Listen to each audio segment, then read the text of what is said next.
আমার নাম সঞ্জু। আমি মুম্বাই শহরের একটা পুরনো পাড়ায় থাকি। এখন আমার বয়স ২২ বছর। কিন্তু এই গল্পটা তখনকার, যখন আমি মাত্র ১২ বছরের ছিলাম। আমাদের বাড়ির পিছনে আঙ্কেল আর তার স্ত্রী রাগিনী আন্টি থাকতেন। আঙ্কেল বয়সে অনেক বড় ছিলেন, কিন্তু আন্টি যেন কোনো সিনেমার নায়িকা। লম্বা ঘন চুল, বড় বড় কালো চোখ, গোলাপি ঠোঁট আর একদম ফর্সা। ছোটবেলা থেকে আমি তাকে দেখে আসছি, কিন্তু কখনো কথা বলার সাহস হয়নি। একদিন আন্টি খাটিয়ায় শুয়েছিলেন, তার ওড়না একটু নেমে গিয়েছিল আর চোখ বন্ধ ছিল। আমি শুধু তাকিয়েছিলাম। হঠাৎ তিনি চোখ খুললেন, সোজা আমার দিকে তাকালেন আর বললেন, সঞ্জু, কি দেখছ? আমি তো একদম ঘাবড়ে গেলাম। তাড়াতাড়ি বললাম, কিছু না আন্টি।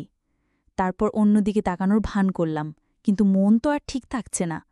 আন্টি হালকা হেসে বললেন, আচ্ছা। আমি মাথা নাড়লাম আর চুপচাপ ফিরে এলাম। কিছুক্ষণ পর আন্টি আমাদের বাড়িতে এলেন। মায়ের সঙ্গে হাসি মুখে গল্প করতে লাগলেন।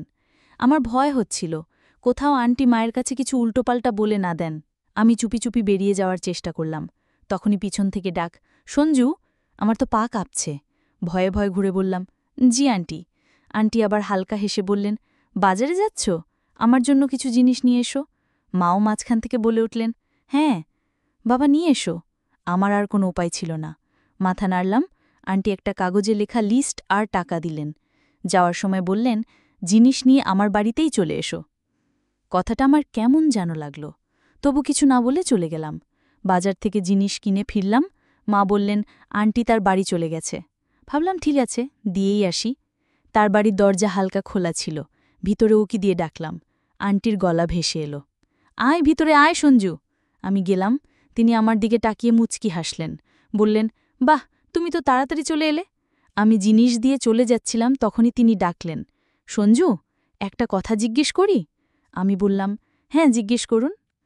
তিনি মাথা নিচু করে হালকা হেসে বললেন, তোমার কোনো গার্লফ্রেন্ড আছে? আমি তড়িঘড়ি বললাম, না আন্টি। তার চোখে একটা অদ্ভুত চমক দেখলাম। আমি জিজ্ঞেস করলাম, কি হলো আন্টি? তিনি বললেন, এমনি জিজ্ঞেস করলাম।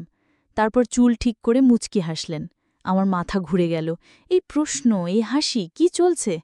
আমি আর কিছু না বলে সেখান থেকে প্রায় দৌড়ে বেরিয়ে এলাম। সেই রাতে আমার ঘুম হল না। আন্টি কেন এমন প্রশ্ন করলেন? এরপর আন্টি আমাদের বাড়িতে এলেন। বললেন, দিদি, একটু দুধ পাওয়া যাবে? মা বললেন, এখন গ্যাসে রেখেছি, একটু পর নিয়ে যেও। আন্টি বললেন, ঠিক আছে দিদি। তিনি চলে গেলেন। তখনই মা ডাকলেন, সঞ্জু। আমি বেরিয়ে এলাম।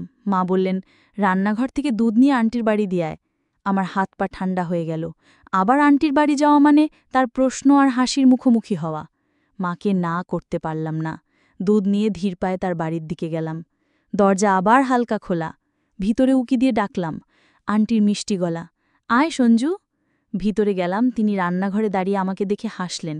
বললেন, এত দেরি করলে? আমি দুধের বাটি দিয়ে বললাম, মা একটা কাজ দিয়েছিল, তাই। তিনি বাটি নিয়ে বললেন, আচ্ছা শোনো। আমি তড়িঘড়ি বললাম, জি আন্টি। তিনি হালকা হেসে বললেন, তোমার সত্যি কোনো গার্লফ্রেন্ড নেই? আমি মাথা নাড়লাম, না। তিনি কয়েক সেকেন্ড আমার দিকে তাকিয়ে রইলেন। তারপর ধীরে ধীরে বললেন, আচ্ছা, কাউকে পছন্দ করো? আমার মনে হলো প্রশ্নের বৃষ্টি হচ্ছে। মাথা নিচু করে বললাম, না, এমন কিছু নেই। তিনি একটা হালকা নিঃশ্বাস ফেলে আমার দিকে ঝুঁকে বললেন, তাহলে একটা গোপন কথা বলো। আমি একটু ঘাবড়ে গিয়ে বললাম, কি কথা আন্টি?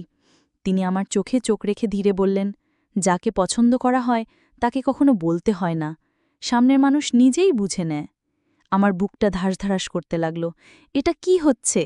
আন্টি দুধ গ্যাসে রেখে মুচকি হেসে বললেন, যাও মাকে বলে দিও, দুধ রেখে দিয়েছি। আমি কিছু না বলে তাড়াতাড়ি বেরিয়ে এলাম। সেই রাতেও ঘুম হল না। আন্টি কি মজা করছিলেন না অন্য কিছু? আমি এপাশ ওপাশ করছি, হঠাৎ ফোনে একটা মেসেজ এলো, অচেনা চেনা নম্বর। ঘুমিয়ে গেলে সঞ্জু? আমার গায়ে কাঁটা দিল। এত রাতে কে? কাঁপা হাতে লিখলাম, কে? কয়েক সেকেন্ড কোনো উত্তর নেই। তারপর আরেকটা মেসেজ, চিনে নাও। আমার মাথা ঘুরছে। কে হতে পারে? বন্ধুরা মজা করছে, কিন্তু এ নম্বর তো চেনা নাই। একটু ভেবে সাহস করে লিখলাম, আন্টি। মেসেজ টাইপ হচ্ছে দেখলাম। আমার বুকের ধড়কন বাড়ছে। তারপর মেসেজ এলো, হ্যাঁ, রাগ করলে না তো? আমার হাত পা অবশ হয়ে গেল। এটা কি হচ্ছে? আমি ধীরে লিখলাম, না, কিন্তু আমার নম্বর পেলেন কিভাবে? উত্তর এলো, তোমার মায়ের কাছ থেকে নিয়েছি। বলেছি কোনোদিন তোমাকে জিনিস আনতে বলতে পারি, তাই নম্বর লাগবে। আমার মাথায় ঝড় উঠল। মা না ভেবেই নম্বর দিয়ে দিয়েছেন, কিন্তু আন্টি এটা কিসের জন্য ব্যবহার করছেন? আমি দ্বিধায় পড়লাম। তখন আরেকটা মেসেজ, শোনো, কাল সন্ধ্যায় ছাদে এসো, কথা আছে। আমার হাত পা ঠান্ডা। কি কথা? উত্তর লিখতে যাচ্ছি, তখন আরেকটা মেসেজ, ভয় পেও না, কিছু ভুল বলবো না, শুধু কথা বলতে চাই। আমার সামনে দুটো পথ, হয় না বলে দিয়ে তো গিয়ে দেখি আন্টি কি চান। সাহস করে লিখলাম, ঠিক আছে। আন্টির শেষ মেসেজ, ভালো, তাহলে কাল দেখা হবে সঞ্জু। পরদিন সকালটা স্বাভাবিকভাবে কাটল, কিন্তু মনটা সারা দিন উসকুস করছে। সন্ধ্যার অপেক্ষা আর সঙ্গে একটা অদ্ভুত ভয়। সন্ধ্যার 7টার দিকে ছাদে গেলাম। হালকা ঠান্ডা হাওয়া বেচ্ছে। চারদিকে চোখ বুলিয়ে দেখি আন্টি ছাদের এক কোণে দাঁড়িয়ে। আমাদের বাড়ির ছাদটা স্পষ্ট দেখা যাচ্ছে। আমি ধীরে বললাম, আন্টি। তিনি মুচকি হাসলেন, বললেন, ভেবেছিলে আমি মজা করছি? আমি থমকে গেলাম। কি বলছেন তিনি? কয়েক পা এগিয়ে এলেন। তার চুল হাওয়ায় উঠছে, চোখে একটা অন্যরকম ঝিলিক। হঠাৎ বললেন, কাউকে কখনো ভালোবেসেছ? আমার বুক ধক করে উঠল। এই কেমন প্রশ্ন? আমি একটু হেসে বললাম, না। আমার ভিতরে ঝড় উঠল। আন্টি কি আমার জন্য কিছু ভাবছেন? আমি সাহস করে বললাম, আপনি এসব কেন জিজ্ঞাসা করছেন? তিনি একটু চুপ করে রইলেন, তারপর ধীরে বললেন, কখনো কখনো কারো সঙ্গে কথা বলতে ভালো লাগে। যদি সে তোমাকে বোঝে তাহলে আরও বেশি। আমি কিছু বলতে যাচ্ছিলাম, তিনি মাথা নেড়ে বললেন, কিছু সম্পর্ক বলা হয় না, আর কিছু কথা শুধু অনুভব করার জন্য, বলার জন্য নয়। তার এই কথা আমার মাথায় ঘুরতে লাগল। এটা কি বন্ধুত্বের কথা নাকি অন্য কিছু? তিনি একটা লম্বা নিঃশ্বাস ফেলে বললেন, যাও, মা খুঁজবে। আমি মাথা নাড়লাম আর ফিরে এলাম, কিন্তু ভিতরে একটা হলচল শুরু হয়ে গেছে। যা হচ্ছে তা কি শেষ হবে নাকি চলবে? সেই রাতেও আবার বেঁচে নি। আন্টির কথাগুলো মাথায় ঘুরছে। কিছু সম্পর্ক বলা হয় না। আমি কি বেশি ভাবছি, নাকি আন্টি সত্যি কিছু বলতে চান যা সরাসরি বলতে পারছেন না? পরদিন সকালেও মনটা উদাস। দুপুর পর্যন্ত আন্টিকে দেখলাম না। সন্ধ্যায় আমি বাড়ির বাইরে দাঁড়িয়ে হঠাৎ পিছন থেকে ডাক, সঞ্জু। ঘুরে দেখি আন্টি মুচকি হাসছেন। বললেন, বাজারে যাচ্ছ? আমি বললাম, হ্যাঁ, কিছু জিনিস আনতে হবে। তিনি পার্স থেকে 200 টাকার নোট বের করে দিলেন। বললেন, আমার জন্য কিছু জিনিস নিয়ে এসো। আমি চুপচাপ নোট নিলাম, কিন্তু এবার তিনি যাওয়ার সময় ধীরে বললেন, শুধু জিনিস নয়, সন্ধ্যায় ছাদে এসো, কথা আছে। আমার বেচেনি আরও বেড়ে গেল। তাড়াতাড়ি বাজার থেকে জিনিস নিয়ে তার বাড়ি দিয়ে এলাম। মা ভাবলেন আমি শুধু জিনিস দিয়ে এসেছি। সুযোগ পেয়েই ছাদে গেলাম। আন্টি আগে থেকেই দাঁড়িয়ে বললেন, ভালো করলে এসেছ। আমি ধীরে বললাম, কি কথা ছিল আন্টি? তিনি রেলিংয়ে হাত রেখে বললেন, কখনো মনে হয় যে কেউ তোমাকে বোঝে? কিছু না বলেও আমি বুঝতে পারলাম না কি উত্তর দেব। তিনি বলে চললেন, তার সঙ্গে কথা বলতে ভালো লাগে। আমার বুকের ধড়কন বেড়ে গেল। এটা কি বলছেন? আমি কিছু বলার আগেই তিনি বললেন, ভয় পেও না, আমি তোমাকে ভুল পথে নিয়ে যাচ্ছি না। আমি মাথা নাড়লাম। তিনি বললেন, কখনো কখনো বয়স দিয়ে সঠিক ভুল ঠিক হয় না, মন ঠিক করে। আমার মাথা ঘুরছে। আন্টি কি চান? আমি ধীরে বললাম, আন্টি, আপনি।